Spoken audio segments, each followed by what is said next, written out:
Hello, welcome to English Bites. Let's learn bit by bit.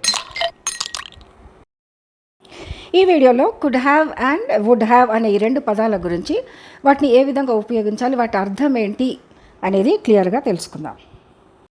Okay, ఈ could have and would have అనే ఈ రెండు పదాలని model perfects అని అనొచ్చు, మోడల్స్ ఆఫ్ ద పాస్ట్ అని అనొచ్చు, లేకపోతే పాస్ట్ మోడల్ వర్బ్స్ అని కూడా చెప్పొచ్చు. Okay, right.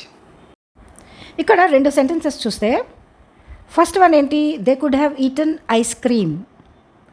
రెండవది we would have eaten ice cream. ఈ రెండు సెంటెన్సెస్లో ఒకటి డిఫరెన్స్ ఉంది. ఫస్ట్ సెంటెన్స్లో కుడ్ ఉంది, సెకండ్ సెంటెన్స్లో వుడ్ ఉంది.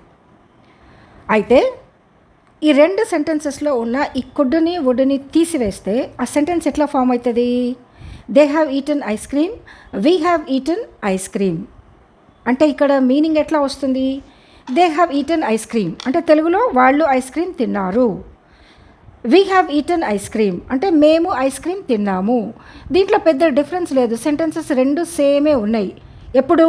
కుడ్ని వుడ్ని తీసేసిన తర్వాత.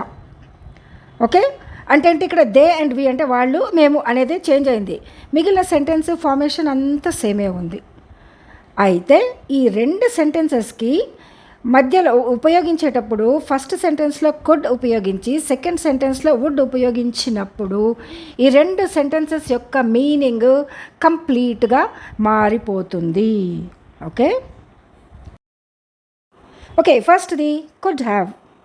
ఈ కుడ్ హ్యావ్ అనే పదాన్ని ఎప్పుడు ఉపయోగిస్తామంటే పాస్ట్లో, గతంలో మనము జరిగిన సంగతులను చెప్పేటప్పుడు ఏ సంగతి అయితే మనం చేయడానికి అవకాశం ఉండింది, పాసిబిలిటీ ఉండింది, ఛాన్స్ ఉండింది, అయినా కూడా చేయలేదు అనే సందర్భాలలో ఉపయోగిస్తాము. ఎగ్జాంపుల్ చూసాం కదా, they could have eaten ice cream.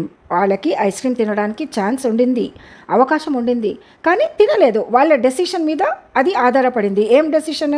ఇక్కడ వద్దులే, ఇక్కడ తినొద్దు, వేరే దగ్గరనే తిందాం అని అనుకుండొచ్చు. లేదా మనకు కావాల్సిన ఫ్లేవర్ ఇక్కడ లేదు కాబట్టి వద్దు అనేది వాళ్ళ డెసిషన్ అనమాట.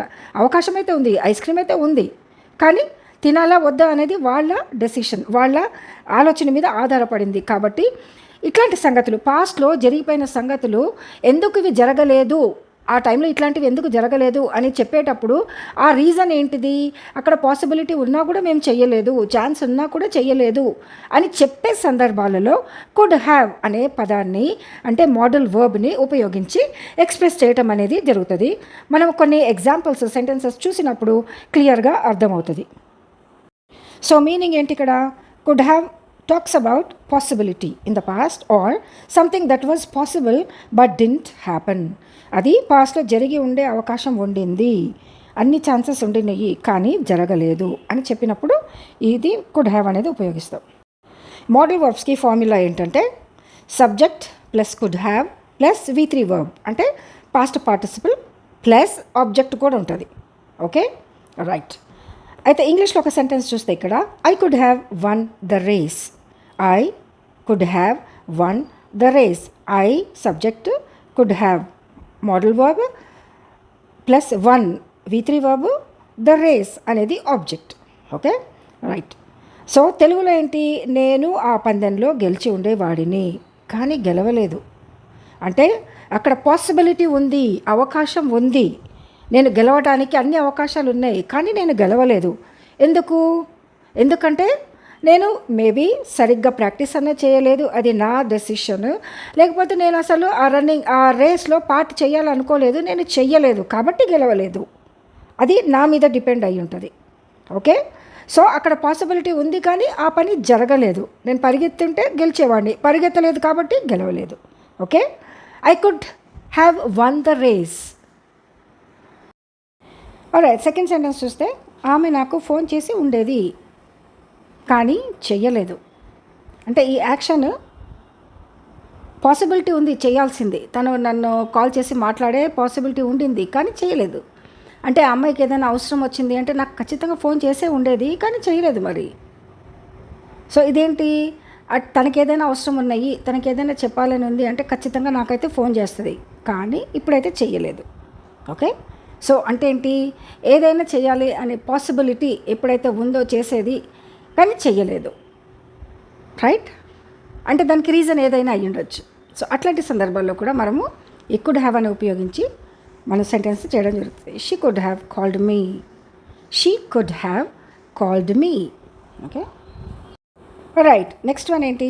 మేము ముందుగానే చేరి ఉండేవాళ్ళం, మేబీ స్టేషన్కి ఏమో, రైల్వే స్టేషన్కి, కానీ ఆలస్యంగా చేరాం. ఎందుకు? అక్కడ ఏదైనా పాసిబిలిటీ ఉంది, వాళ్ళు లేట్ అవ్వటానికి, మేబీ ట్రాఫిక్ జామ్ అయిపోయిందేమో, ట్రాఫిక్లో స్టక్ అయిపోయి ఉన్నారేమో, కాబట్టి ఆలస్యమైంది. కానీ తొందరగా ముందుగానే చేరడానికి 100% అవకాశం ఉండింది, కానీ అవ్వలేకపోయింది, ఆలస్యంగా చేరడం జరిగింది. ఓకే, సో దాన్ని ఇంగ్లీష్లో we could have reached early, we could have reached early. Okay, right. Right, second point ఏంటి? Would have. వుడ్ హ్యావ్ అంటే దీని అర్థం ఏంటి? ఎప్పుడు ఉపయోగిస్తాము అంటే, నాకు ఒకవేళ అవకాశం ఉంటే ఆ పని చేసి ఉండేవాడిని, డబ్బులు ఇవ్వాల్సి ఉంటే నాకు అవకాశం ఉంటే ఇచ్చి ఉండేవాడిని, తెచ్చి ఉండేవాడిని, తెచ్చి ఉండేదానిని, వెళ్ళి ఉండేవాడిని, వెళ్ళి ఉండేవాళ్ళము, వెళ్ళి ఉండేది, ఇట్లాంటివి. ఎప్పుడు అవకాశం ఉంటే ఆ పని చేసేవాళ్ళం, కానీ అవకాశం లేదు కాబట్టి చెయ్యలేకపోయాము. ఎప్పుడు? పాస్ట్లో. ఇదంతా గతంలో జరిగిపోయిన సంగతులు డిస్కస్ చేసుకునేటప్పుడే. సో వీటందుకే పాస్ట్ పర్ఫెక్ట్స్ అంటాం కదా వీటిని. పాస్ట్ అంటే గతంలో ఏమి జరిగినాయో అవి అట్లా ఎందుకు జరిగినాయో ఇప్పుడు డిస్కస్ చేసుకునేటప్పుడు చెప్పేటప్పుడు ఉపయోగించే ఈ మోడల్ వర్బ్స్ అనమాట ఇవి. Okay, right. దీన్ని కొన్ని సెంటెన్సెస్ ద్వారా కరెక్ట్గా అర్థం చేసుకుందాం. సో వుడ్ హ్యావ్కి కూడా ఫార్ములా ఏంటి? Subject plus would have plus V3 అంటే థర్డ్ ఫార్మ్ ఆఫ్ వర్బ్, అంటే past participle plus object. Okay, okay. First example చూస్తే, నేను నీకు సహాయం చేసి ఉండేవాడిని, నేను నీకు సహాయం చేసి ఉండేవాడిని. ఎప్పుడు? అవకాశం ఉంటే. అవకాశం లేదు కాబట్టి నేను సహాయం చెయ్యలేదు నీకు, ఆ పని చేసి ఉండేవాడిని కానీ చేయలేకపోయాను. ఎందుకు?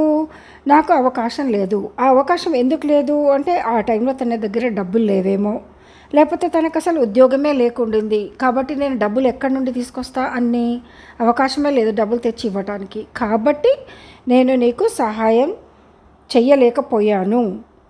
సో నేను నీకు సహాయం చేసి ఉండేవాడిని, అవకాశం ఉంటే.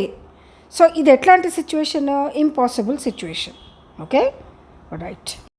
దాన్ని ఇంగ్లీష్లో I would have helped you, I would have helped you. I అనేది సబ్జెక్ట్, వుడ్ హ్యావ్ అనేది మోడల్ వర్బ్, హెల్ప్డ్ అనేది V3 వర్బ్, యూ అనేది object. Right, okay, right. Second one ఏంటి? ఆమెకు తెలిసి ఉంటే వచ్చి ఉండేది, గతంలో పాస్ట్లో జరిగిన సంగతి కదా. ఆమెకు తెలిసి ఉంటే వచ్చి ఉండేది, కానీ తను రాలేకపోయింది.